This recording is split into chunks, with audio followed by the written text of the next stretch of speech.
how do I use it? How do you use it? We might use it different ways. Your body might be different. Your concept of how to use those movements that you learn will change.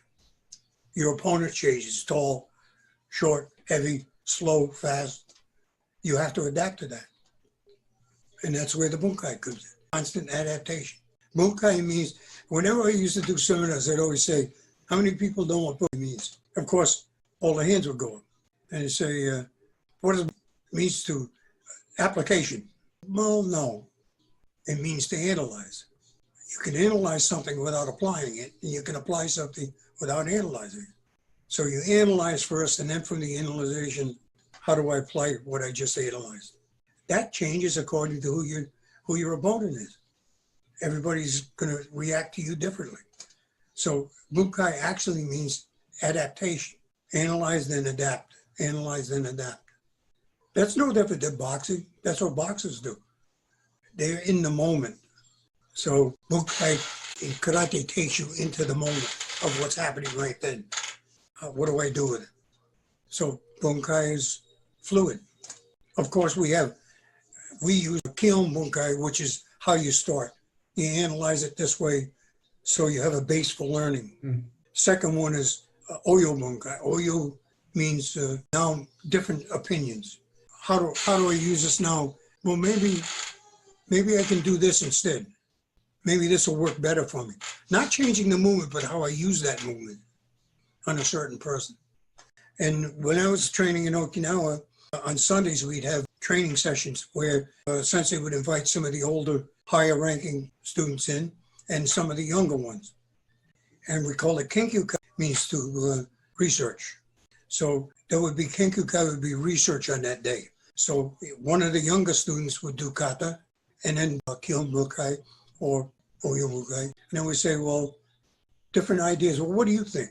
And somebody would say, well, Sensei, I think if I move a little bit sharper on this angle and approach from this way using the same movement, Sensei would go, okay, let's try that. Everybody try that. So now we try it. We're trying what works, what doesn't work. If it doesn't work, how do I adjust it? Changing it is easy. Anybody can change it. But learning how to use those tools that you have is difficult. Mm. And learning how to make those movements adapt to a situation that's happening right then, at that time, that's even more difficult.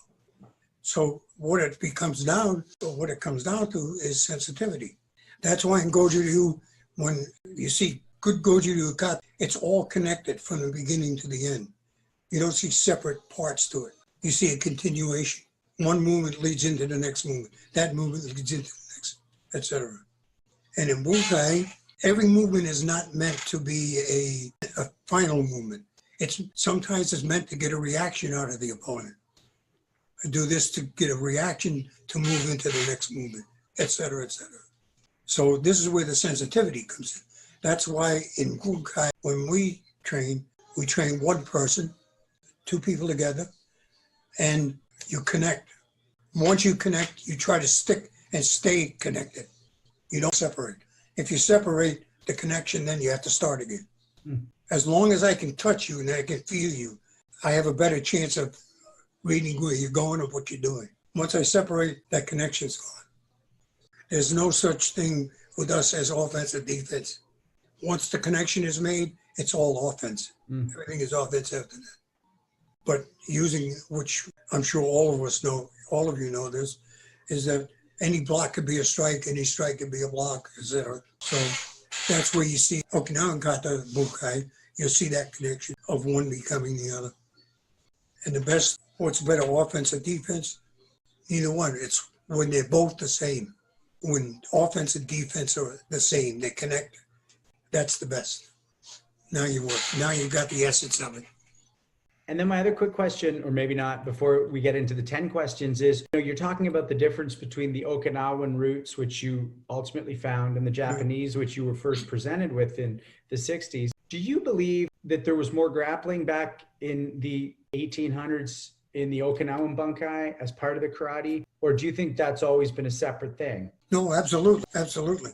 In fact, I just saw something on Facebook about Funakoshi Sensei's book that we showed that he actually showed throws in it. And this was from way back, way back. But no, you see, once you get into the Okinawan aspect of the kata, then you see the throws in there. You see the grappling. You see arm locks.